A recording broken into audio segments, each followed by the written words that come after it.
Assalamualaikum warahmatullahi wabarakatuh, sahabat Abah Safwan dimanapun berada. Sama-sama kita ketahui hasil perhitungan quick count sudah dianggap tidak benar. Dan itu penayangan di TV sudah hampir tidak ada, hanya beberapa TV yang ada, tapi TV yang lain sudah menghapusnya. Kenapa? Cara hitungan cepat itu tidak benar dan tidak punya dasar hukum untuk dibenarkan. Baik teman saudara sekalian dimanapun berada, banyak orang yang bertanya kepada saya, "Bah, gimana? Apakah sudah mutlak Prabowo menang?" Tidak, itu saya katakan jelas. Kenapa? Hasil kecurangan-kecurangan itu sudah kita kumpulkan. Ya, Jokowi bilang kalau memang ada kecurangan, laporkan. Kita lihat nanti. Tim Amin sudah menyiapkan laporan-laporannya, termasuk tim Ganjar Pranowo. Jadi ketidakjelasan ini, kebohongan ini, penipuan ini sudah disiapkan sebagai barang bukti nantinya pada saat persidangan. Ini sidang, nggak mungkin nggak sidang, wajib sidang. Kemudian dengan bergabungnya perubahan dengan Ganjar Pranowo atau PDIP, ini siap-siap untuk memakzulkan Presiden Jokowi, membubarkan daripada yang namanya KPU. Karena KPU tidak netral, KPU tidak benar dalam perhitungan suara. Buktinya kebohongan banyak dan itu dianggap tidak ada sama sekali. Dan yang anehnya lagi, itu asli langsung wawancara dengan Najwa Shihab. Dia pertanyakan segala sesuatu tentang hasil perhitungan cepat itu. Dengan lugasnya tim Prabowo mengatakan inilah dia bukti kemenangan hampir di seluruh wilayah. Ini menunjukkan sebuah hasil kecurangan. Jadi pada saat tanggal 14 dijelaskan dalam paparannya, tapi paparannya dibuat pada tanggal 13. Inilah bentuk kecurangan. Allah membukakan aib-aib mereka semua. Dengan bangganya, dengan gamblangnya dia menjelaskan menang hampir di seluruh daerah. Tapi dia lupa, data itu dibuat pada tanggal 13 Februari 2024. Dan presentasinya tidak berubah, khusus untuk tim Amin. Tidak dapat mencapai 30 ke atas. Prabowo tidak ada yang 50 ke bawah, dia terus tinggi. Padahal ini semua banyak kecurangan-kecurangan yang terjadi. Saksikan video yang satu ini. Lihat ini semua, ini suara masuk, ini yang diblokin, yang diblok hijau ini yang suara paling tinggi ya? Ya betul. Jadi gimana Kak bacanya Kak? Di semua provinsi Prabowo Gibran yang menang? Iya, kalau dari hasil ini. Sorry, ini hasil data masuk 61%. Ini data dari indikator ya Kak. Terus gimana Kak? Ya, data yang masuk ini kita bagi berdasarkan provinsi dan kalau kita lihat di sini memang di banyak provinsi memang yang unggul saat ini adalah Prabowo Gibran. Di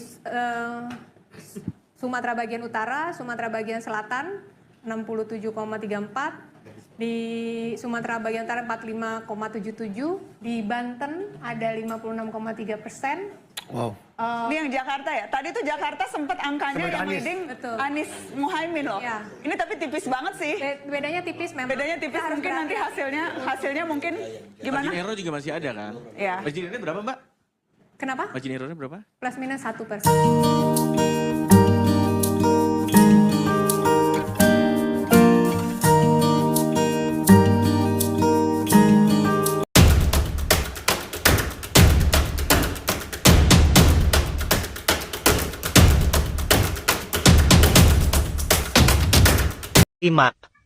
Kita coba ubah lagi setelah ketahuan, ya. Kita ubah lagi menjadi seperti yang sebelumnya, 126. Nah, dia lari lagi ke TPZ 004, ya. Otomatis ketahuan lagi kan? Kita ubah lagi menjadi 73, ya. Karena sudah ketahuan, ya. Ya. Dan seterusnya sampai ketahuan diubah lagi ya. Dan seterusnya pindah lagi secara random ya. Jadi secara random dia akan terus berpindah ya. Yang warna kuning terus berpindah. Dengan tetap mempertahankan nilai persentase ini ya. 58. walaupun ini penggelembungan, tapi setiap ketahuan itu akan diperbaiki dan dia akan pindah lagi ke tempat yang lain. Bayangkan kalau posisi TPZ ini ada di Aceh misalkan ya, sedangkan posisi TPZ ini ada di Papua, ketika ketahuan misalkan di Papua dibenarkan ya, dia misalkan pindah ke Aceh ya. Di Aceh itu belum ketahuan karena mungkin di Aceh itu ada di perkampungan misalnya. Nggak pernah ketahuan. Nah, suatu saat adalah aktivis yang mengetahuinya ya. Langsung diubah. Dia pindah lagi ke satu tempat ya yang kurang kritis. Akhirnya ini akan terus ada ya, dan tidak pernah ada orang yang tahu. Ini hanya 6 sampel. Bayangkan kalau ada sejumlah 800.000 sampel TPZ.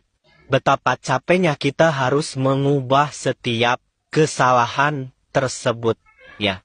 Tapi nggak apa-apa. Yang penting tujuan saya tercapai, cat persennya sesuai dengan yang saya inginkan. Toh yang capek juga mereka yang sibuk ngurus TPZ yang saya acak-acak angkanya.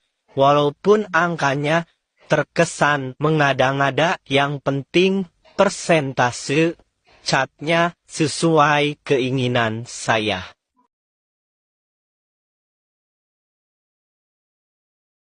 Baik teman sahabat, sudah sama-sama kita saksikan videonya. Saya ingin mengingatkan, terus berjuang, tidak pernah berhenti. Kecurangan harus kita hilangkan, kecurangan harus kita basmi. Terus berjuang untuk keadilan dan kejujuran dalam pemilu 2024. Tetap semangat, kita masih berjuang. Assalamualaikum warahmatullahi wabarakatuh. Bismillahirrahmanirrahim. Assalamualaikum warahmatullahi wabarakatuh.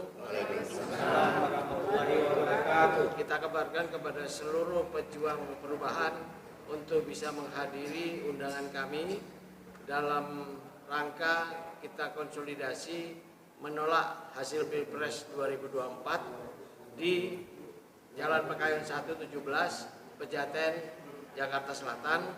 Mari kita bersama-sama dengan para pejuang yang lain bisa menghadiri pada hari Minggu tanggal 25 Februari 2024 jam 1 siang atau jam 13.00. Kami tunggu kehadirannya. Wassalamualaikum warahmatullahi wabarakatuh. Tolak hasil Pilpres curang, tolak hasil Pilpres curang, tolak hasil